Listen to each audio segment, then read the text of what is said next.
Mathematicians are also described as geniuses, who, while also possessing an unusual personality, desperately scratch equations on blackboards. What if one of the 20th century's most influential mathematicians was able to solve some of the biggest puzzles in mathematics while still struggling with something as crippling as schizophrenia? A Beautiful Mind is a 2001 movie based on the life of a renowned schizophrenic mathematician, John Forbes Nash Jr., played by Russell Crowe. This movie was actually inspired by Sylvia Nasar's biographical book of the same name, A Beautiful Mind.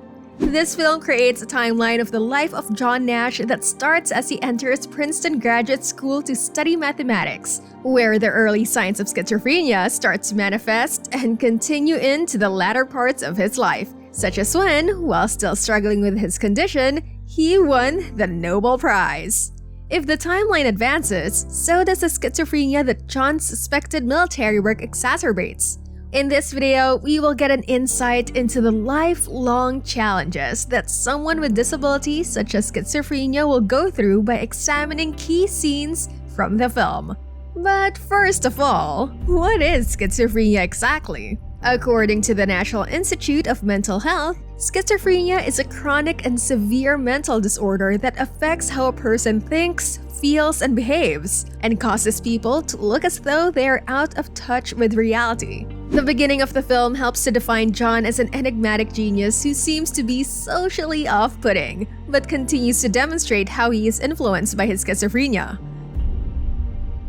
The film starts with John presenting himself to other graduate students in mathematics, where he attempts to make jokes with good intentions but ends up insulting and leaving other students.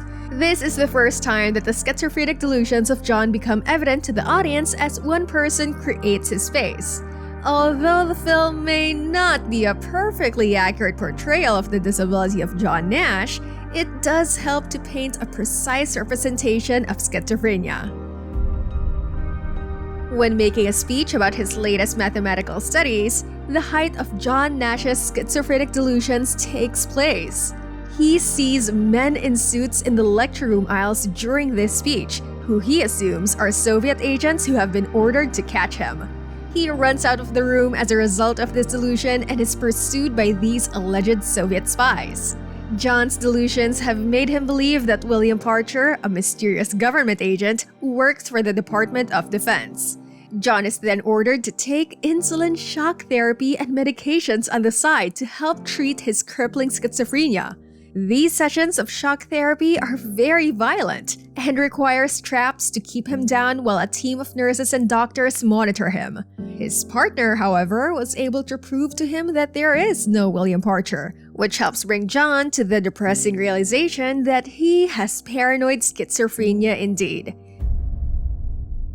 John attempted to regain his normal life and his mathematical studies after being released from the psychiatric hospital. However, in order to help treat the effects of his condition, he was forced to take medicine, and this presented him with a problem. He believes he was not able to think openly after taking his medicine, and so it led him to make little to no progress in his studies. John avoids taking his medicine as a result because he can think better. This costs him enormously, as he becomes psychotic soon after he stops taking his medicine.